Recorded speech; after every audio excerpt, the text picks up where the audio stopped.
Boa tarde. O nosso grupo é composto por mim, Matheus Calistrato, pelo Vitor Hugo Fantasia e pelo Vinícius. Nós vamos fazer a apresentação do desenvolvimento da atividade 3. Aqui, já abordando a questão 1, aliás, este trabalho tem como objetivo introduzir os métodos intuitivo de cascata e o método sequencial analítico, muito utilizado para o desenvolvimento de circuitos pneumáticos. Aqui já abordando a questão 1, se trata de um sistema com dois atuadores de simples ação, utilizado num outro sistema de esteira. Então aqui tem que o atuador A ele avança para elevar a caixa. Após isso, o atuador B avança para empurrar a caixa para outra esteira, e aí tem um retorno dos dois simultaneamente. Então, como descrito, aqui temos os passos, os comandos, iniciando com um botão, e posteriormente os sensores os sensores dão o comando para o acionamento dos outros atuadores. Aqui temos o diagrama, trajeto passo, e as equações. Verificando agora o funcionamento do circuito,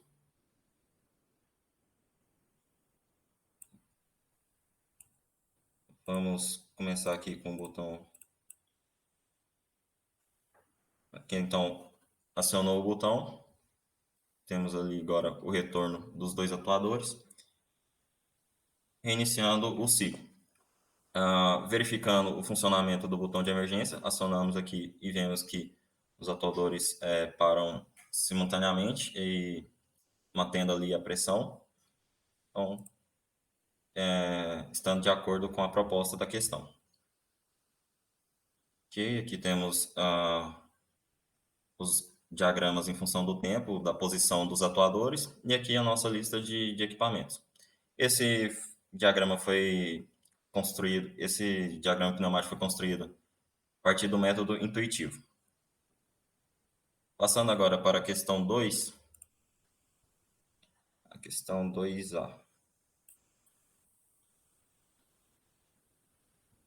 Aqui nós temos um sistema para uma mesa de furação, composta por 3 atuadores pneumáticos de dupla ação.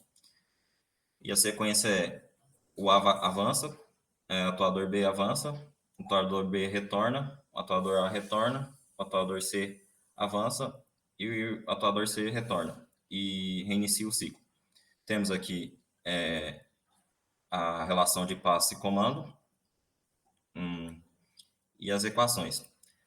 Aqui primeiro foi utilizado, então, no item A, o método cascata, e no item B, o método trajeto passo. Então, vamos verificar aqui o funcionamento do método cascata, onde se vê dois setores. E colocando para funcionar, acionando o botão, vemos o avanço de A, avanço de B. Espera um tempo, como é pedido na questão, de 2 segundos, para retornar a B. Após isso, retorna A, avança C e o retorna C. E reinicia o ciclo. Verificando a funcionalidade do botão de emergência, acionando aqui, vemos que o sistema mantém pressurizado e os atuadores param simultaneamente. Voltando ao funcionamento, podemos ver aqui também os gráficos da posição em função do tempo e a relação de equipamentos. Verificando agora o funcionamento do item B, da questão 2, que foi resolvido pelo método sequencial analítico. Colocando para funcionar, vemos o mesmo funcionamento. Ali espera-se 2 segundos. Foi utilizado aqui um reservatório para fazer essa temporização. Verificando o funcionamento do botão de emergência, vemos que está funcionando conforme solicitado na questão. Agora vamos falar sobre a questão 3. Boa tarde. Agora falando um pouco da terceira questão, onde nós temos esses comandos de atuação. Então, primeiramente, o atuador 1A ele avança, depois o atuador 2A avança, recua,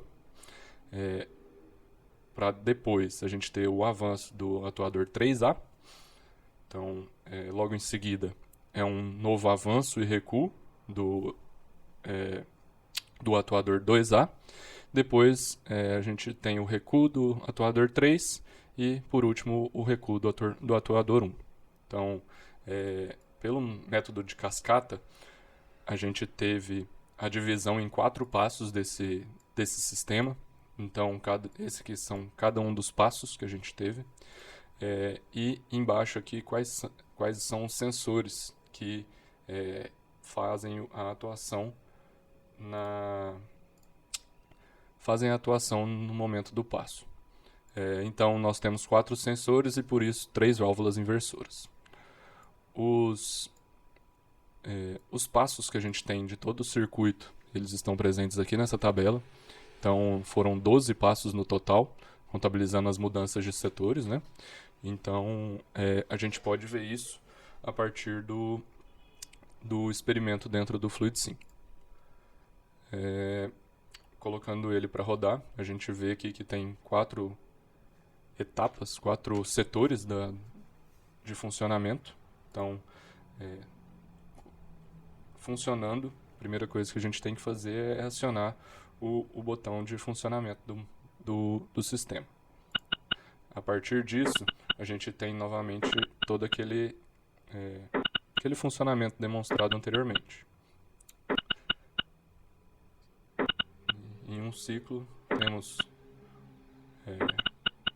o avanço do atuador A, o avanço e recuo do atuador B, o avanço do atuador C, novamente o avanço e recuo do atuador B, e por último, o retorno de todos os atuadores.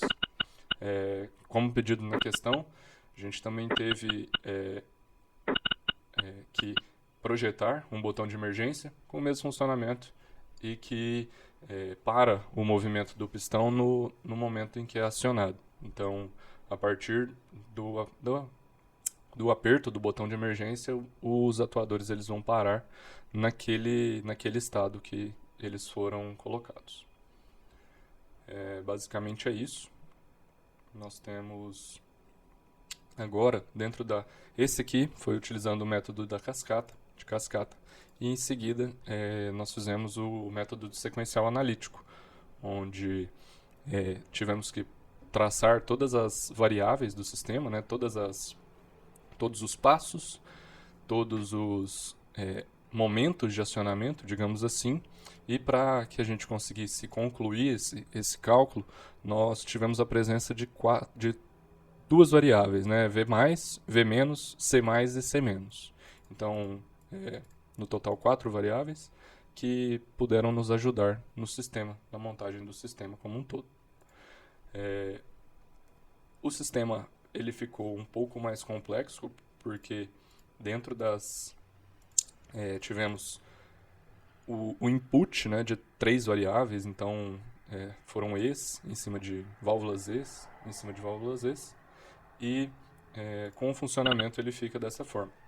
A gente põe para funcionar, primeiramente ativa o botão de funcionamento, de operação. E novamente, recuo do avanço do pistão A, avanço e recuo do B, avanço do C, avanço e recuo do B novamente, recuo do C e recuo do A. Então, também nesse sistema a gente tem o funcionamento da válvula da botoeira de emergência, então muito utilizada nesses sistemas, que trouxe para a gente esse funcionamento do gráfico, assim como solicitado na questão.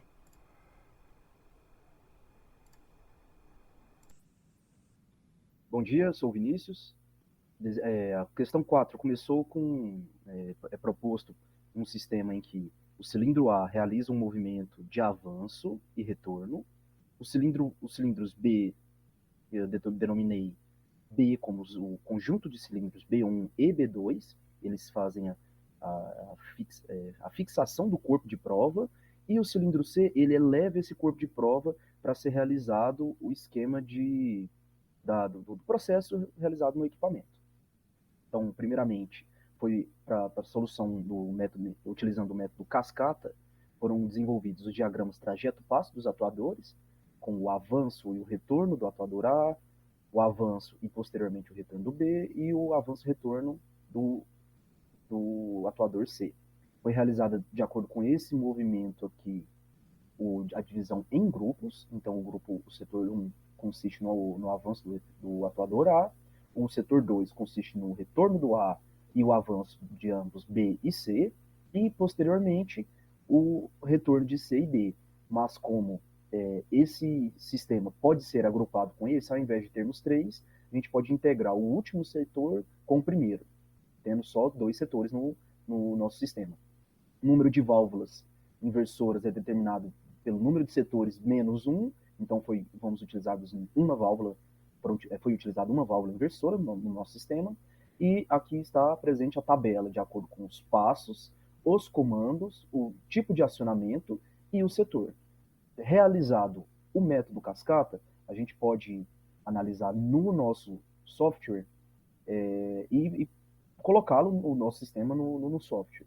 Então aqui temos a presença do setor 1, a presença do setor 2, e de acordo com cada um dos passos que foi determinado no método cascata, foi desenvolvido o nosso sistema.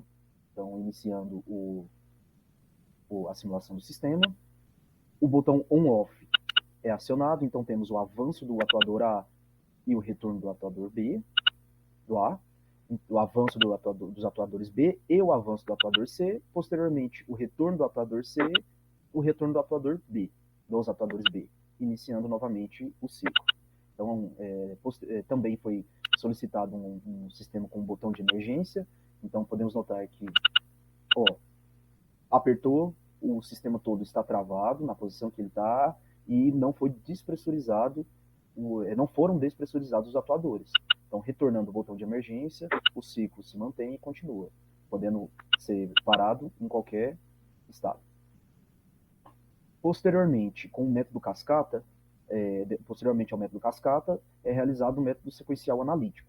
A função que rege o movimento do nosso sistema permanece a mesma, os diagramas trajetos-passos dos atuadores permanecem os mesmos, mas temos de diferente aqui a ativação dos sensores de cada atuador. O sufixo S1 representa que o primeiro sensor do atuador 1, que está ativo quando o atuador está na posição de retorno total, e quando ele avança, ele ativa o sensor 2. Então, para cada atuador foi desenvolvido a duração do sinal, dos sensores presentes em cada atuador, e de acordo com esses sensores e os movimentos, foram também determinadas as válvulas, o sinal da válvula inversora, o V positivo e negativo. Então, o acionamento e o desligamento dessa válvula.